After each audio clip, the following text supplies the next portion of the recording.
Hey everyone, welcome back to my another mini vlog. আজি ভাবিলো এটা ৰেচিপি ভিডিও দিও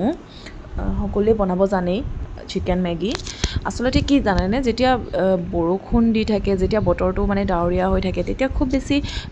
আবেলি টাইমত বিশেষকৈ যেতিয়া দিনত কেতিয়াবা হোৱা হয় ন যেতিয়া শুই উঠাৰ পিছত মানে কেতিয়াবা খুব বেছি স্নেক্স বা গাখীৰ চাহৰ লগত স্নেক্স খাবলৈ মন যায় সেইটো সঁচাকৈ সকলোৰে হয় ন মোৰ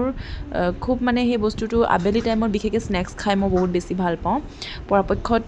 মেগীকে খাওঁ আৰু কেতিয়াবা পিঠা চিঠা পকৰি চকৰি বনাই মেলি খাওঁ আসলতে বতৰ লৈ পেলাই খোৱা হয় আৰু তো আজি ভাবিলোঁ ফ্ৰিজতে চিকেনো অকণমান আছিলে আবেলি টাইমতে ভাবিলোঁ আৰু বনাই মেলি এয়া ৰেচিপিটো আপোনালোকক ষ্টেপ বাই ষ্টেপ দেখাই গৈছোঁৱেই সকলোৰে বনোৱা প্ৰচেছটো বেলেগ বেলেগ ধৰণৰ হ'ব পাৰে মোৰ কুকিং স্কিল ইমান বেছি ভাল নহয় দেই হ'লেও